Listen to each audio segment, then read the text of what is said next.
Karnataka government and the big crackdown. Now, a quick look at the number of people arrested. We know that 11 people have died in Bengaluru stampede that happened right here along this area of Vidhan Sauda towards Chinnaswamy Stadium. This barely 500-meter vicinity here is where crowds gathered and surged, eventually went uncontrollable. 11 people who died. The Karnataka government has now arrested 4 people. 4 others who are currently under their radar are absconding. Here's a quick look at the images here. I'm going to take you through first those who have been arrested. Let me take you through Nikhil Sosle, the marketing head of RCB. Nikhil Sosle, who in fact has authority over RCB's branding, marketing, has the pages of RCB, social media pages under his control.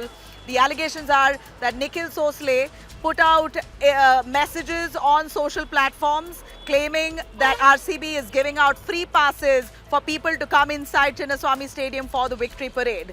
Big accusation here. Nikhil Sosle is accused of ordering only 3 gates out of the 22 gates to be open.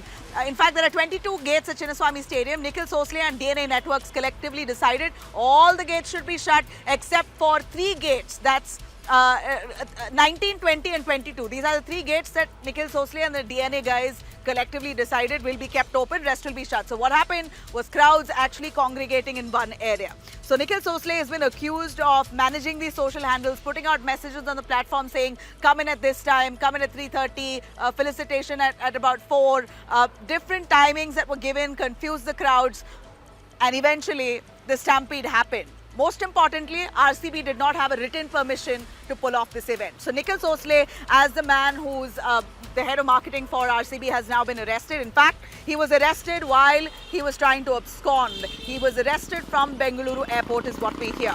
Now, apart from that, I'm going to take you through a few more names that have been arrested. That's including Sunil Matthews, who is the VP Business Affairs of DNA Entertainment Networks Private Limited. DNA is the one who actually organized the event at the Chinnaswamy Stadium, and there are allegations that they too were responsible for complete mismanagement of crowds. Like I did mention, they decided unilaterally to close off multiple gates at Chinnaswamy, keep only 3 gates open, had no water bottles, had no emergency teams in place to man the crowds. If at all an emergency, there was hardly any ambulance or medical camps that were set up. So all that is a responsibility of DNA, the event organizers, including Kiran Kumar, who's a senior event manager of DNA Entertainment Networks, also arrested.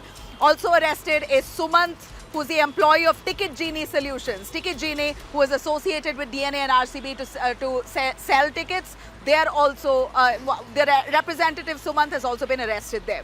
Now, these are those who have been arrested. In fact, Nikhil Sosle appealed to the Karnataka High Court to quash the arrest or against his arrest, but the court has quashed his bail plea. They all now have been sent to 15-day judicial custody. This is the latest update that we have on those arrested. Now taking you through the people who are currently absconding. A quick look at those who are absconding is A. Shankar, who is the KSCA secretary, the Karnataka Cricket Association secretary. A. Shankar was the man who in fact liaised between the Karnataka government and the KSCA to try and get permissions to hold this event at Chinnaswamy. But we hear that those permissions are not actually physically given in written. Now he's under radar and currently absconding. E.S. Jairam, who's the treasurer of KSCA.